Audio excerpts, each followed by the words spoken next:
Welcome to judiciary plus.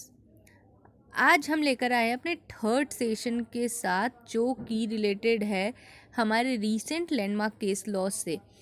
तो आज जो हम डिस्कस करने वाले हैं वो एक बहुत ही इम्पॉर्टेंट और बहुत ही इंटरेस्टिंग केस है जो हाल ही में यानी कि 21 जुलाई को सुप्रीम कोर्ट ने ये ऑर्डर दिया था। तो चलिए देखते हैं ये क्या केस है और इसमें क्या हुआ था। And this is very much important case laws. तो आगे के जो भी एग्जामिनेशन है लॉ से रिलेटेड, चाहे वो आपके सेमेस्टर एग्जामिनेशन हो, चाहे वो जुडिशरी एग्जामिनेशन हो या अदर लॉ रिलेटेड एग्जामिनेशन हो, उन सब में आपके लिए ये इंपॉर्टेंट है। तो केस का नाम देख लेते हैं। ये केस है X versus health and family welfare department special leave to appeal. ठीक है, तो अपील गई थी। अब यहाँ पे जो विक्टिम का नाम है यहाँ इन्होंने हाइड किया है इसलिए एक्स रखा है। अब इसमें बेसिकली जो हेल्ड हुआ था वो ये था कि women can not be denied right to safe abortion only on the ground of being unmarried. ठीक है, तो इसमें बोला गया था कि वुमेन जो महिलाएं होती हैं उनको जो है अबॉर्शन से डिनाई नहीं करा जा सकता है। ठीक है, सिर्फ इस ग्राउंड पे कि वो अनमैरिड है, तो इस ग्राउंड पे लेकर सिर्फ आप जो है आप मना नहीं कर सकते हो, डिनाई नहीं कर सकते हो कि आपके पास राइट नहीं है कि सेफ अबॉर्शन का। ठीक है, तो ये राइट इन्होंने इस्टेब्लिश किया था। This is very much important. तो हम देखते हैं कि पूरा केस क्या था, फैक्ट्स क्या थे एंड ऑल क्या था। तो सबसे पहले जो हम देखा कि सुप्रीम कोर्ट ने डिनाई करा an unmarried women right to safe abortion violate her personal autonomy and freedom. ठीक है, तो सुप्रीम कोर्ट जो है in case relating to termination of pregnancy of unmarried women whose pregnancy arose out of a consensual relationship, the three-judge bench of Dr. D.Y. Chandrachud, Suryakant, A.S. Bopanna has given a progressive ruling by holding that a woman cannot be denied the right to safe abortion only on the ground of her being unmarried। यानी कि सिर्फ आप unmarried हो इस basis पे आपको deny नहीं किया जा सकता है सेफ अबॉर्शन। इस केस में क्या हुआ था कि जो प्रेगनेंसी हुई थी ये कंसेंसुअल रिलेशनशिप के बाद हुई थी, और इसके बाद जो है ये जो लेडी थी वो अपना अबॉर्शन कराना चाहती थी। तो इसमें 3 जजेस बेंच थी जिन्होंने प्रोग्रेसिव ओवर रूलिंग दिया सोसाइटी को मद्देनज़र रखते हुए कि आप सिर्फ अनमैरिड हो तो आपको अबॉर्शन करने की राइट नहीं है। ऐसा कुछ नहीं है, आपको भी उतना ही राइट है जितनी एक मैरिड वुमेन को है, अगर वहाँ कंसेंशुअल रिलेशनशिप था और उसके वजह से आप प्रेग्नेंट हो गए हो। ठीक है, तो ये अगर इसका वायलेशन होता है तो यहाँ सुप्रीम कोर्ट ने माना कि ये उसकी पर्सनल ऑटोनॉमी और फ्रीडम का वायलेशन है। ठीक है, देखते हैं फैक्ट क्या था इस केस का। तो in the case at hand the women a permanent resident of Manipur currently residing in Delhi was in consensual relationship, but in a relationship failed in the month of June 22. She learned that she was pregnant on 5th July 22. An ultrasound scan revealed a single intrauterine pregnancy of a term of 22 weeks. The petitioner decided to terminate the pregnancy by averring that she has stated that she has the eldest among the 5 siblings and her parents are agriculturists. She hold a BA degree and in the absence of a source of livelihood, she would be unable to raise and nurture a child. It is a case of woman that she was deserted by her partner at last stage in June 22, causing her immense mental agony, trauma and physical suffering. तो जो fact था इस case का ये था कि ये जो औरत थी, ये जो वुमेन थी, वो मणिपुर की रेसिडेंट थी लेकिन वो दिल्ली में रिसाइड कर रही थी। उसका एक कंसेंशुअल रिलेशनशिप था एक लड़के के साथ, जो कि रिलेशनशिप फेल हो गया था। जून के महीने में उसको पता चला कि वो प्रेग्नेंट है। जुलाई में अल्ट्रासाउंड ने रिवील भी कर दिया कि वो 22 वीक्स की प्रेग्नेंट है।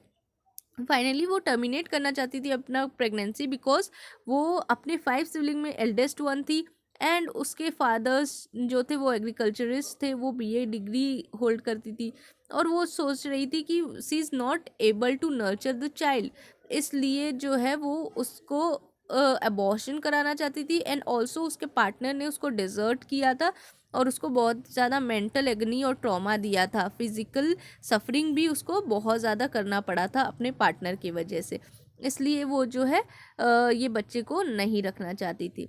अब जो लॉ इन क्वेश्चन था वो था कि the women sought direction for the inclusion of unmarried women within the ambit of rule of 3b of medical of termination of pregnancy rule of 2003 MTP rules for the termination of pregnancy in the term of the provision of clause b subsection 2 of section 3 of medical termination of pregnancy act of 1971। जो ये rule है termination medical termination of pregnancy rule 2003, इसके ambit में married women को include किया जाता था और अनमैरिड को नहीं किया जा सकता था। तो यहाँ पे क्वेश्चन ये आया कि क्या हम ये जो रूल 3b है medical termination of pregnancy rule के अंदर अनमैरिड वुमेन को भी कंसिडर कर सकते हैं या नहीं कर सकते हैं, ताकि वो टर्मिनेट करा सके अपनी pregnancy clause B of subsection 2 of section number 3 के अंदर medical termination of pregnancy act 1971 के अंदर वो करवा सकती है कि नहीं। तो अनमैरिड वुमेन उसमें इंक्लूड होगी कि नहीं, ये क्वेश्चन ऑफ लॉ था। तो सेक्शन 3 क्लॉज 2 जो एमटीपी एक्ट का वो कहता है clause number A of section subsection 2 of section number 3 permits the termination of pregnancy where the length of pregnancy does not exceed 20 weeks. Clause B permits termination where the length of pregnancy exceed 20 weeks but does not exceed 24 weeks for such categories of women as may be prescribed by rule made under this act. However, an opinion must be formed by not less than 2 registered medical practitioners that inter alia the continuance of the pregnancy would involve the risk of the life of the pregnant woman or of a grave injury to the mental or physical health। ठीक है, तो ये जो clause है section number 3 के subsection 2 के clause A में ये बोल रहा है कि ये परमिट करता है टर्मिनेशन ऑफ प्रेगनेंसी जब प्रेगनेंसी जो है 20 वीक्स के अंदर हो। ठीक है, और क्लॉज बी जो है वो प्रेगनेंसी का टर्मिनेशन यहाँ पे अलाउ करता है, परमिट करता है जब 20 वीक से ज़्यादा हो, एक्सीड कर रही हो।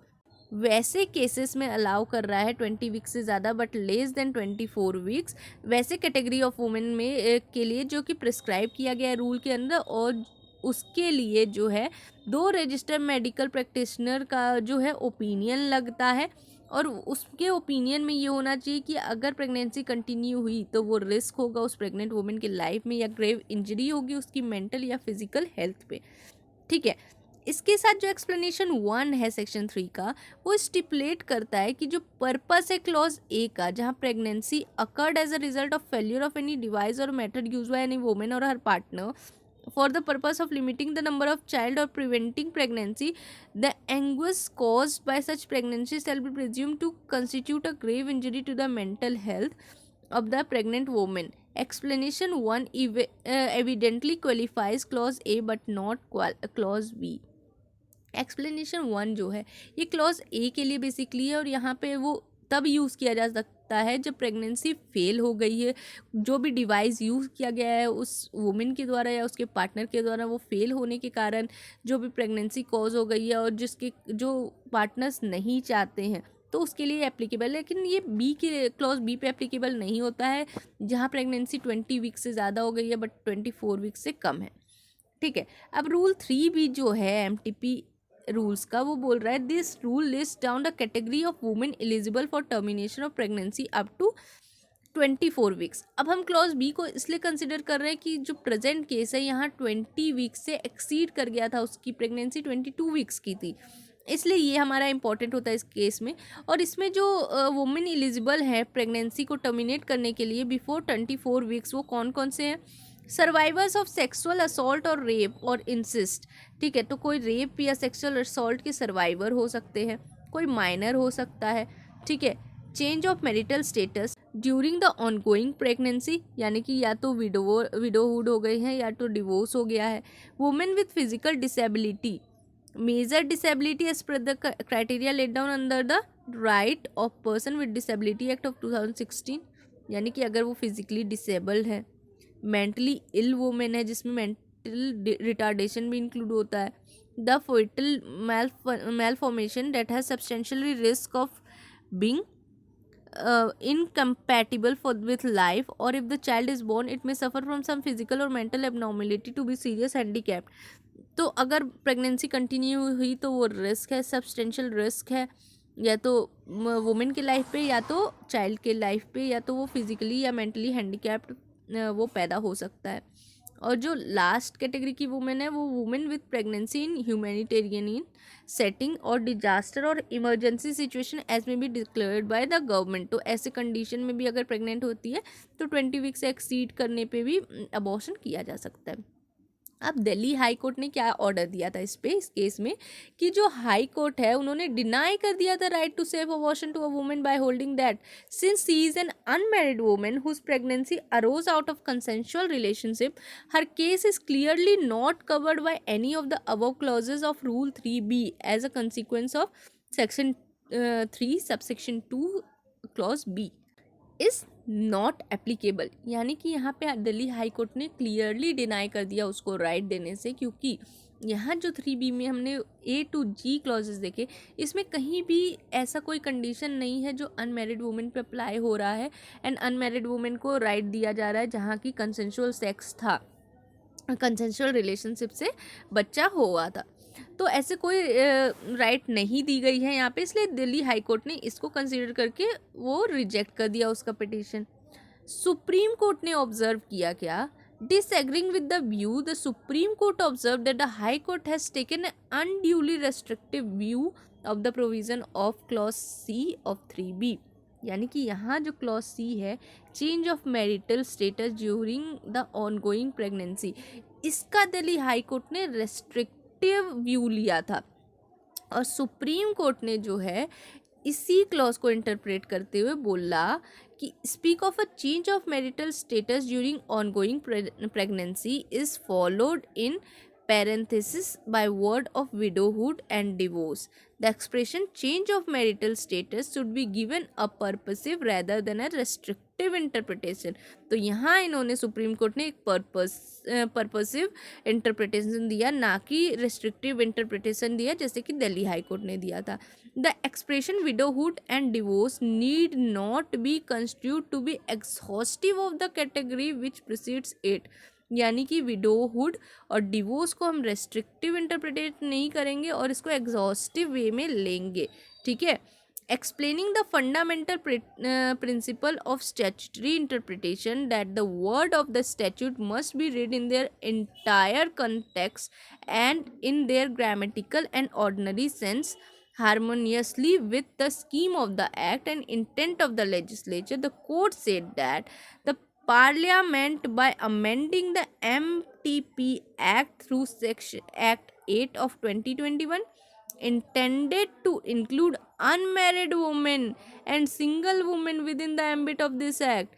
This is evident from the replacement of the word husband with partner in explanation 1 of section 3 subsection 2 of the act।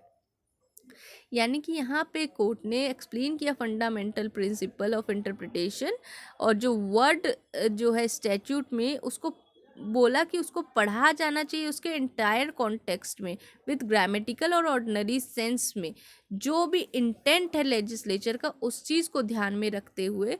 और पार्लियामेंट ने और कोर्ट ने बोला कि जो पार्लियामेंट जो है उन्होंने अमेंड किया था MTP एक्ट 2021 में, और उसमें इंटेंट किया था कि वो अनमैरिड वुमेन को भी इसमें सिंगल वुमेन के अंदर इंक्लूड करेंगे, ठीक है। और this is evident from the replacement of the word husband with partner, इसलिए वहाँ पे उन्होंने हस्बैंड को हटा के पार्टनर रख दिया। और इनका मतलब इससे बिल्कुल क्लियर हो रहा था कि जो अमेंडमेंट का इंटेंट है वो यहाँ पे यही है कि वो सिंगल और अनमैरिड वुमेन को भी इंक्लूड करेंगे इस एक्ट के एम्बिट में। फिर जो फर्दर एक्सप्लेन उन्होंने किया, ये किया कि एक्सप्लेनेशन 1 जो एक्सप्रेसली कंटेम्पलेट कर रहा है वैसे सिचुएशन जो इन्वॉल्व कर रहा है अनवांटेड प्रेगनेंसी को, जो कि फेल्योर ऑफ एनी डिवाइस के कारण हो जाता है, ठीक है। और method use by women and her partner for the purpose of limiting the number of children और preventing pregnancy. So Hence, it cannot be said that Parliament intent is to confine the beneficial provision of the MTP Act only to a situation involving matrimonial relationship.